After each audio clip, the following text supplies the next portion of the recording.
we have a very special guest today, but I'll let him introduce himself. Tēnā koe hoa. Tēnā kōrero, tēnā koutou katoa, he uri tēnei no Ngāpuhi, Ngāti Whātua, Tainui, me Ngāti Maniapoto, ko Will Flavell tōku ingoa. It's an honour to be on your show today. Kia ora kōrero. Kia ora, mate. Okay, bro. So, I suppose just to kick it off, brother, can you tell us a little bit something about your educational journey, bro? Like, there's, for me, when I look at Māori academics, there are not many doctors around as compared to other ethnicities. So, how's your educational journey been, and what inspired you to become a doctor? Yeah, so I grew up in Whangarei, and I always knew I was going to go to university when I was 8 years old. And so, I've been sort of very focused on education since I was a young primary school Māori kid with no shoes growing up in Whangarei. And so, yeah, I went to Green Bay College, and so I decided to go to Waikato University, and so for me, going from Whangarei to Waikato, it was really a big eye-opener, the first time leaving home. But I chose Waikato University because I had whānau living in Hamilton at the time. And so what I noticed growing up in Whangarei at school was that, during high school, there were, a lot of Māori students starting year 9, but as it progressed to year 13, you'll see, a quarter of those Māori students left. And so for me, that was quite evident to say, hang on, where are the other Māori kids that started with me but didn't finish with me? And quite a lot didn't finish.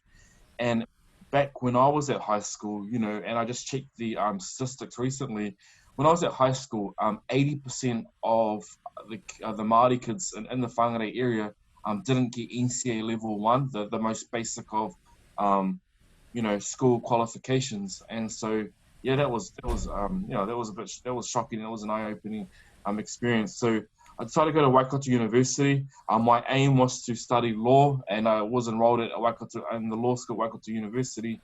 I did so because in year 13 I was studying the Treaty of Waitangi for the first time. So when you read about the injustices that happened to our ancestors and things like that, it really makes you aware that we are in the state that we are in because of past issues. And so I really wanted to contribute to that. And I thought that, by studying law, I'll be able to perhaps help support, our iwi to redress some of those historical issues. But halfway through the first year at Waikato University, on the front page of the New Zealand Herald, it said that over half of Māori boys were leaving school without any qualifications. That's over half generally, but then in Whangarei it was 80%. And so the next day, what I did was I went back to the administration office at Waikato, and I decided to enroll in the teaching degree. And so I think it was one of the best decisions I've ever made. So if I look at my qualifications, I did a conjoint degree. I majored in Japanese at Waikato. Then I did a postgrad in education after that. Then I did the Masters of Education at Waikato. And last year I just finished my my doctorate at Otago University. So it's been an awesome, a learning experience for me. Right. It's pretty impressive. You highlighted something that's, anyone that works in education like me and Jordan see every day is that Māori don't find school interesting enough to hang around. What are some of the reasons from your experience and as a teacher that you think contribute to Māori not being inspired to be educated or not fitting the mainstream education? Firstly, perhaps there's a lack of engagement with our students, curriculum that is engaging with our students, and teachers have the power to be able to engage appropriately with our kids, but they're not doing that. So we have to ask the questions why.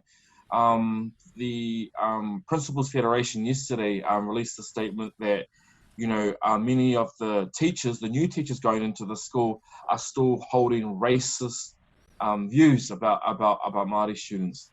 And so what we're seeing there is our teacher education programs.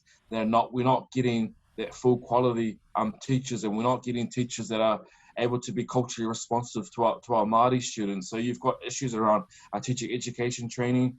You've got issues around the pedagogy, which is how curriculum is taught. We have one of the best curriculums in the world, but it's up to teachers, it's up to schools how you enact that curriculum to our kids.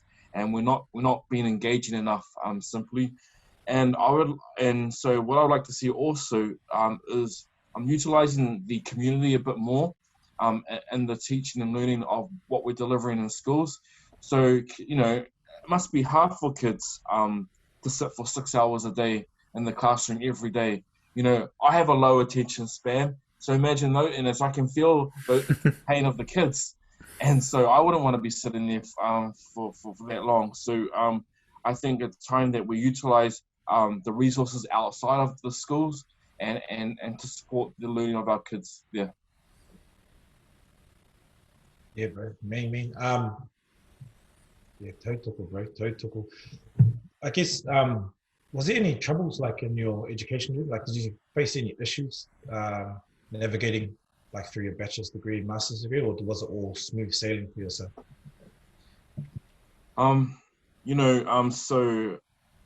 So my mum was the first person to go to university, and so she was able to get her first bachelor's degree at the age of 37.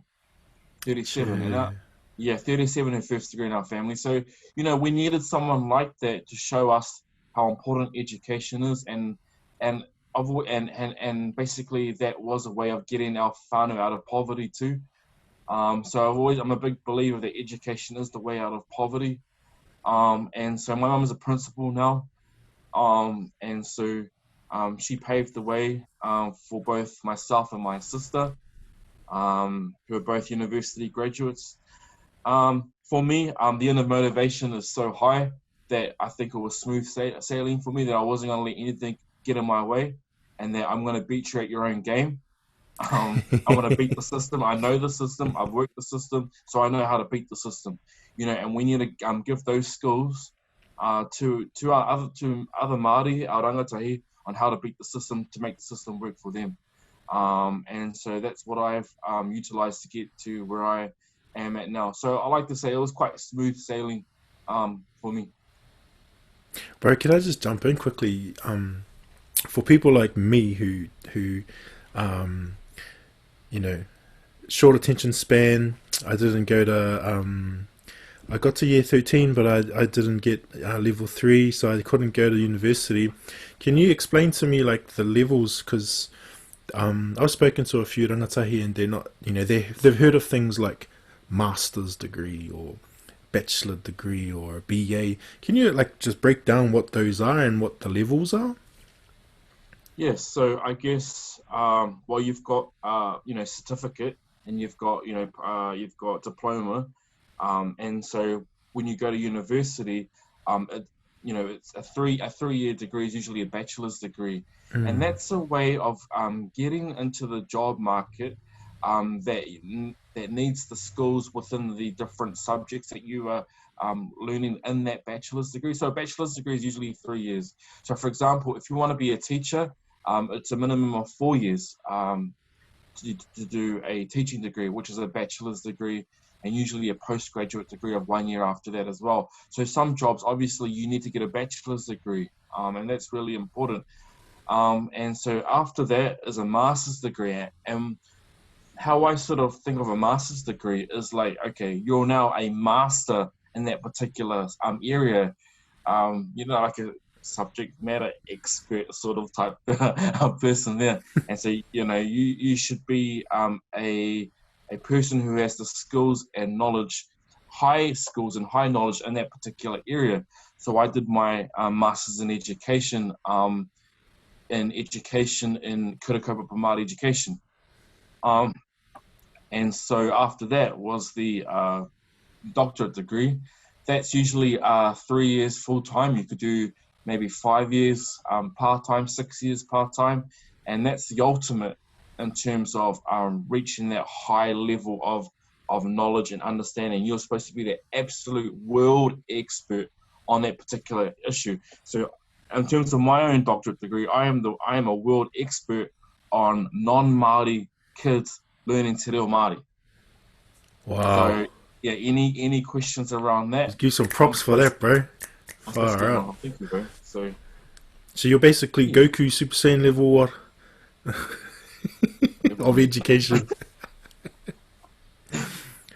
Man, I mean, like that's I enjoyed that because sometimes you know, when you're trying to get rangatahi engaged in their own education, to invest in themselves or to support them in beating the system, like you talked about, they're a little bit confused. They're like, what's the difference between this degree and that degree, and how come this person has that name, and why does, you know, Mr. or Miss have letters after her name, and you know, those sorts of things. So I appreciate that, bro. Thanks. You talked about so non-Māori engaging in te reo Māori. Bro, talk to us about that. What's that been like? Because I know you speak multiple languages, so if you can like kōrero to us about that experience and how that's been for you. Yeah, so Te Taura Whiri, which is the Māori Language Commission, they have a goal of 1 million te reo Māori speakers by 2040, so that's roughly in 20 years' time. We're not going to reach that target unless we have more tauiwi, more non-Māori learning te reo Māori. And so what I was able to do, I went to interview some non-Māori kids. So I interviewed kids, you know, Pākehā kids, Pacific Island kids, so Cook Islands Māori, Tongan, Niue, Samoan kids, Fijian Indian kids, on why did you choose to learn te reo Māori? Share with me some of your experiences and motivations. So I used a methodology called photo voice. So what that was kids took photos of their experiences, and then I printed up those photos, and then I did interviews with them, and I had the photos in front of us, and we talked about the photos and why they decided to take those photos. And those photos are in my thesis, which is online. And so, you know, some of the really cool things that the kids were saying, like, for example, like New Zealand, te reo Māori is important to New Zealand identity, so we should all be learning te reo Māori. You know, they respected tangata whenua. They had really good relationships with Māori kids, and they felt that te reo Māori was a way of gaining trust with Māori kids. Also their whānau, so their whānau were also big supporters. So that was very quite bold in the research, that if you have whānau that are really supportive of things Māori, that's going to trickle down on the kids. And they also talked about the school culture. So they talked about how evident te reo Māori was celebrated around the school. So that could be through waiata, kapa haka, teachers using te reo Māori in the classroom and everyday instruction. And so, yeah, how important the school culture was. So, yeah, I really enjoyed it. And I treated it as a hobby.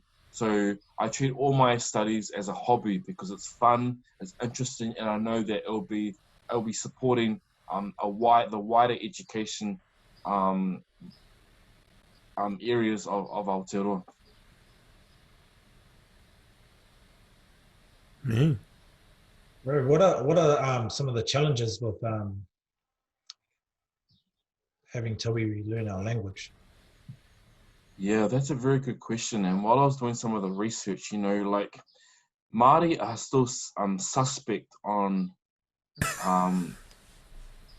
tauiwi taking over the language. You know, there's still that they still feel very, you know, because it was the government that took away te reo Māori through government policies, and as we all know that, you know, many of our grandparents and our great grandparents, their generations were punished, you know, in the school playground for speaking te reo Māori, and so there is a fear that tauiwi will take over te reo Māori. There's a fear also that the commercialization of te reo Māori by tauiwi as well. But I'll make it clear that there was not one person in my research, which I only interviewed rangatahi, that they said that they wanted to take over te reo Māori. You know, so it's from adults. From the adults Māori adults have have said that, you know, that they worry about tauiwi taking over te reo Māori, or the over-commercialisation of te reo Māori. Yeah, bro. That's. I think that's inherent history with our language, and not just with the language, with our mātauranga, with Māori. Is the history that runs behind it. But what's one strategy to for Māori to think about in terms of sharing our language with tauiwi? What's one of your strategies? Yeah, that's a really good question. I think we have to show how, you know, I think of te reo Māori as bringing people together, tauiwi and Māori. We can utilize te reo Māori as a vehicle of bringing our two different cultures together.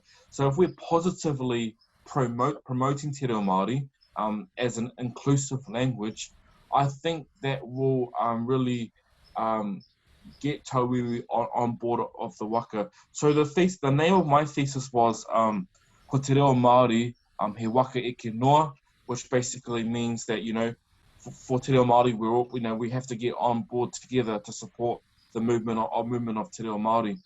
And so I think we have to positively promote te reo Māori. And I've seen actually a lot of tauiwi out there, because I think it's tauiwi that can they're the ones that they can influence their own communities more than Māori influencing tauiwi communities. So you've got people like Jack Team, you've got people like Mayor Meng Foon, the previous mayor of Gisborne. You know, they are advocates for te reo Māori. And so when tauiwi see tauiwi speaking te reo Māori positively, I think that's a good thing.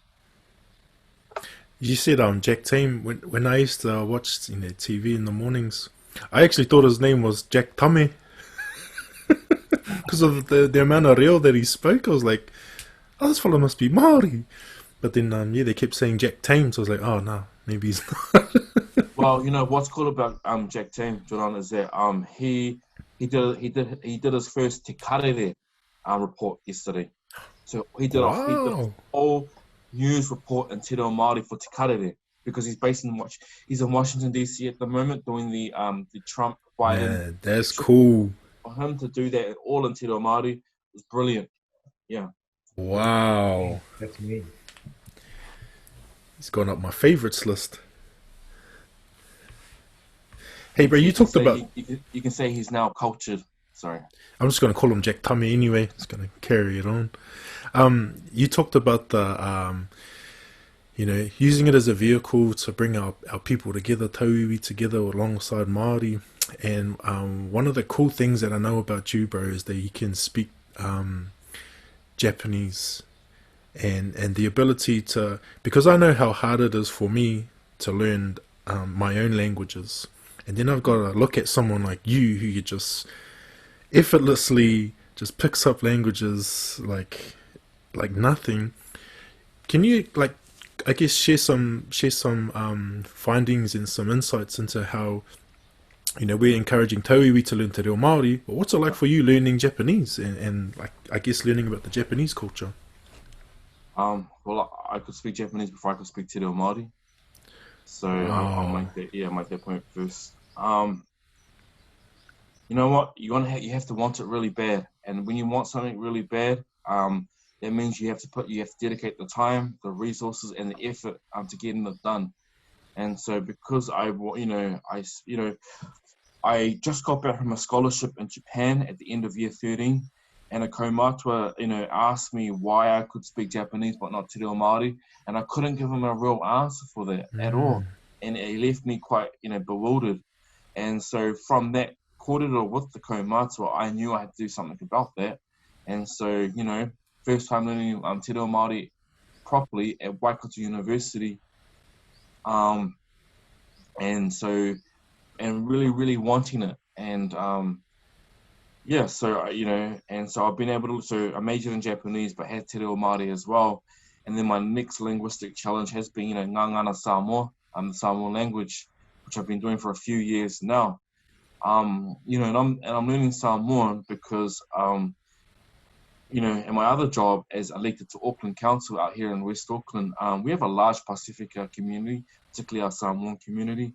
And so I always feel that language is is a great way to get into communities. And so, utilizing Samoan language where I can within the Samoan community has really been beneficial for myself, but also learning from the Pacifica community has been really ideal for me as well. But you know what, you guys, for our Māori people, we have to do something more about Māori learning Te Reo Māori. So out here in Waitakere, we've got more non-Māori adults learning Te Reo Māori than Māori adults learning Te Reo Māori. And so that shows us that, okay, a lot of things, and that's a lot of reasons why. So for example, basically for Māori whānau, Māori parents, their number one aim is to get food on the table and to pay the rent, okay? And so when you're doing that, it's hard to find that time to learn Te Reo Māori. It's not the priority. And so what can we do that we can make it easier for our whānau to be able to pay bills, to be able to pay the rent, but also to make the time to learn Te Reo Māori. And I guess that's where places like Te Wānanga or Aotearoa, there I am plugging you guys in, to support avenues for our Pakeke, for our adults, for our to learn Te Reo Māori. Man, awesome. I like how for me, you just highlighted some things that I need to do. And the key thing there you talked about is you got to want it, eh? You got to take the time to pursue it and want it. And I know that's been a lifelong struggle of mine, but I feel like I got no more excuses. I feel like I needed to hear this kōrero today. I think it's time for me. But what about you, Dos? Yeah, bro. I think you hit the nail on the head, bro. It's just you have to really value it and put the time and effort into it. Like my deal's improving, but it's more about it's not actually like putting it in class. It's putting it in practice at home. And so like my boys are in Puna right now, and they're going to, and my oldest boys are in Rimaki. So that's the strategy behind that, so that we can kōrero Māori at home. Because even though I work for Te Wānanga o Aotearoa, the sad fact is that a lot of my hui are in Pākehā. And that's the dominant language here. So it's about creating these spaces where it can be a common language. And so as soon as the strategy for me and my whānau is that as soon as my kids can kōrero fluent, then we'll have little rules like only kōrero Māori I roto I te waka, in the car kōrero Māori only, or at the dinner table, and just trying to make it more, increase the spaces of time that we kōrero Māori. But it's a lifelong commitment. That's one thing I've realized about Te Reo Māori is it's a lifelong commitment. It's not just for now or tomorrow or for the next 5 years. For me, it's for the rest of my life. And if I'm able to lay that foundation, then my children and my mokopuna will benefit from this commitment that I'm making now. So yeah, that's my view on Te Reo Māori. Even to a point, Samoan, because I am half Samoan as well. I need to make that commitment to the Samoan language too. So that's just my personal. That's beautiful, bro. Hey, I wanted to talk about you've been involved in local government for quite some time. Will, do I call you Dr. Will, or can I just call you Will, bro? You can just call me Will. I'm a huge advocate for contribution to community. I'm from a small community, so we not exist or we cope, but it's really important that everyone has input. And I know you're huge on that local government scene and your representation for West Auckland. And you know what? For me, youth development is contribution is a big part of it. Whether it be koha, whether it be understanding where you fit in the bigger picture, or where you can contribute to your community. What are some things you've some learnings you've had during your time in local government, and I guess in particular where do you see young people contributing? Yeah, I was so I was first elected to Auckland Council when I was 26. And so they had never seen a brown person, under 30 and brown, elected to Auckland Council out these ways. So, local government, they also, the people that, old, male, Pākehā, that's sort of what it used to look like, and still generally does if you look around the different councils. And so when I first stood, there was no one under 55. There were no Māori, no Pacifica. And if you look at that, so that doesn't look like what West Auckland looks like, So, we're 40% under 24 years old. We're 22% Pacifica, 19% Māori, 20% Asian. And so we're quite diverse in our communities. But the people who make decisions for us at council level don't look like the community. So that's the reason why I decided to stand. So this is my third term. And another reason why is to be a role model to show to young Māori, young Pacifica that actually, you can put your hand up for responsibilities such as elected positions at Auckland Council level, to show that that you are able to basically do whatever you want to. You don't stereotypical behavior is not helpful. It's not helpful at all. So yeah, it's all about being a good role model to others. And so I was able to get in a youth voice and a Māori voice in some of the decision making. And I'll give you an example. Actually, we do street naming as well. And when on the first year I was elected, I wanted this Māori name, and one of the older Pākehā men said, "What if there's an emergency and nobody knows how to pronounce that name?" And I couldn't believe it, and I was shocked, and I just called him out straight away for that, So I had to sort of compete against that type of behavior, that actually our voices at the table, we need to be everywhere. So young Māori need to see other young Māori in positions of leadership in Auckland City. That's really important. So that's in government, local government, businesses, private businesses, etc. So yeah, we need to be everywhere. Yeah, bro, I like how what you meant. Like Joran said something a couple of weeks ago. He said, if you're not at the table, you're on the menu. And bro, I think that's exactly like what you just said. Like if there aren't enough Māori voices at their table, then we're never going to be heard or accepted. But so you're elected to the local council. Yeah. How does change occur for the communities? Because for us community advocates, we're out there trying to preach and be the change. But if at other levels there's still that, I suppose, systemic mindset about our people. Yeah. That's really not when we're not really advocating. We're advocating for change, but we're not really being changed. So how does change happen in council? Like that's going to actually help the community. So I can talk just from my local area. So what we do is we're governance. So we don't do the everyday mahi that council has to deliver. So what we do is that we fund our local organisations, our local youth groups to actually to meet their aspirations for the community. And so, I look at areas like, I look at Ranui 135, Ranui Action Project. So they're awesome community-based organizations in Ranui that we will fund, and they know their communities obviously better than us. So we have to fund them appropriately.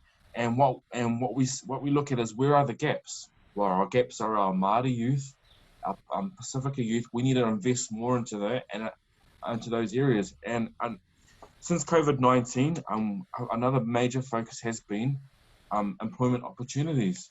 So what we'll do is we'll find the funding and we'll support those organizations that their job or their role is to help support young people into employment opportunities. So it's about ensuring we know what our priorities are. And as a youth and Māori advocate, that's what I'm always going to push anyway. That's just part of who I am.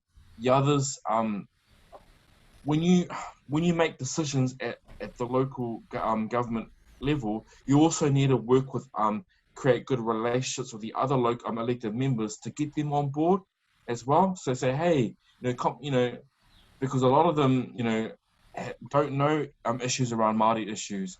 And so it's my job, and I know it's my responsibility to support the other elected members so they have an idea of what's going on in the Māori community. Man, that's awesome. You're making me want to almost stand for my community. And Yeah, go for it. Go for it. Easy I'll do it if Dawson does it. Okay. Yeah. Yeah, I'm cognizant of your time, and I really appreciate that. We usually end our kōrero with some quick fire questions. I'm not sure if Dawson's got some ready. He's always a ready fella, but these are just fun little questions that Dawson will throw your way, and then if you can answer them to the best of your ability, bro, that'll be cool. My ability, oh no. Okay. We'll see how my ability is. See, brother. So the first question is, what are 3 pieces of advice for Rangatahi that are looking to get into education pathway towards a doctorate? Okay. One, I think you have to know what you're passionate about. There's no point doing something that is going to bore you. Okay, so be passionate. 2, find good support networks. Okay, you can't do this alone. You need to find people that will support you to get there. It's not a one-person waka. Okay. And 3, plan backwards. So know what the end goal looks like, and then from the end goal you can work towards. Make those small little goals. So be very goal orientated. Know what your end goal is, and then from the end goal, work on your little small steps to get to the end goal. So there you go. Yeah. Nice. I like that one. Hey, second question is, what are 3 attributes that a perfect community would have in your perfect world? Can you say that again? Sorry, Dawson. What are 3 attributes that a perfect community should have? So, like, we'll talk about te ratu. What are 3 attributes that you think? Tat North. First of all, I would love a truly bilingual community. Beautiful. Nice. So getting everyone on board with te reo Māori, that would be number 1. 2, I think we need to go back to knowing our neighbours, okay? Because we all looked after each other back in the days. Well, I wouldn't know back in the days. That's what I read in a book. Apparently we all used to know each other. So let's get back to those times that we knew each other, we supported each other, and we got on well. Because I think communities have been slowly changing that we're not knowing our neighbours really well, particularly in the large cities. Okay. And number 3, I would say that's a tricky one. Number 3, I would recommend that we okay. I'm gonna say this. Okay, particularly in our city here, we need to support our local schools. Okay, so what we've seen is that we're seeing a lot of people going to different schools, moving and not supporting their local school. They'll go to a school in the city, for example. And so I think support our local schools. Our local schools, I think, are our community hubs, and I think we will be a better community if we support our local schools. Nice. Oh, kia ora. What is your favorite dinner to have that you can cook yourself? Actually, can I jump in there? What's your favorite? What's a real cool Japanese dish? Okay. My favorite Japanese dish would be eel on rice or okonomiyaki, Hiroshima style okonomiyaki. So that's basically okonomiyaki is basically like it's got egg, cabbage, flour, water, and then vegetables and noodles on top. Mm. Yeah. But in terms of my cooking ability, I did a cooking show a couple of years ago. They asked me because I wasn't a very good cook, and I'm still not a very good cook. Ham sky, and I embarrassed myself. So maybe like eggs on toast is my to go to. I'm not a big chef person. I don't like to spend time in the kitchen. That's why I go out often with my friends to eat out. Kia ora. I'm the same. I'm not a very good chef. I'm a good eater, but that's about it. I wish I wasn't a good eater. Okay, question number 4. Where is it? Oh, what sort of music do you get into? Oh, that's a good question, Anas. As I look at my Spotify list. Oh, okay. So, you know how, Māori are so into, reggae and things like that. I grew up listening to Greg Johnson. I like the simple music with acoustic. So Greg Johnson, and a female equivalent to Greg Johnson would be Bikrunga. Okay, so New Zealand-based singers.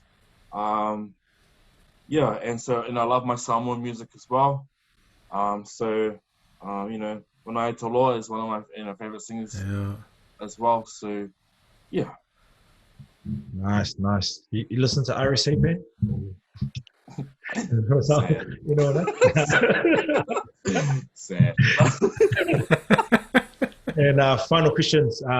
What is one of your goals for next year and for your role in council? Oh. Okay. There are 2 ideas. One, I've been really pushing for Te Atatu Marae to be built on the Harbour View Orangihina. Yeah. That park, as you enter the motorway on your right-hand side, beautiful park. 2.5 hectares is dedicated to Te Atatu Marae, and we're nearly there. That's going to be my big win in the many years that I've been elected to council. That's 1. 2, still pushing for a light rail along the motorway past Te Atatu, up to Westgate, up to Kimu. I want that blimmin', I want a train on that motorway, a small train, because, we're getting so many cars. There's something like, what was the number? It was something like 800 or something new cars every week in Auckland. And that's just building. And if we need to get the cars off the road, we need people utilising other public transport. If we don't, we're going to be sitting in traffic all day and wasting time on traffic. So I like to see better improvements with public transport, and we're still. Very nice. Yeah. That Te Atatu Marae will be an awesome project there. And at Tuanong Aotearoa, we have carving, we have carvers, we have tauira. So if you ever need some tautoko, cool. So it'll be good for our tauiras to actually have some contribution to something, so their carving's not just sitting on their wall or something, actually be sitting somewhere. So if you need some help with that, sing out. It's what it is. It's a pan-tribal marae. So it won't be focused on any specific iwi. Very similar. It'll be the Tainer of Hwane Waititi Marae. So Te Atatu Marae was thought of before Hwane Waititi Marae out in Glen Eden. And so it's been a 50-year dream, actually, Te Atatu Marae. So I had met so many people that had passed 7 years ago telling me to push it at council level. And so, I'm carrying their aspirations for a marae on our whenua, yeah. Man, that'd be awesome. Many moons ago when I used to visit my grandparents in Te Atatu North, I used to look at that paddock and because see all the horses, like, why are there horses in Auckland? But it'd be awesome to see a marae there, man. So now we call it TAP, Life on Tap. Te Atatu Peninsula, Life on Tap. I don't know where Te Atatu Peninsula is, but sounds great. There's a big sign that says, "Welcome to Life on Tap." Isn't it cool?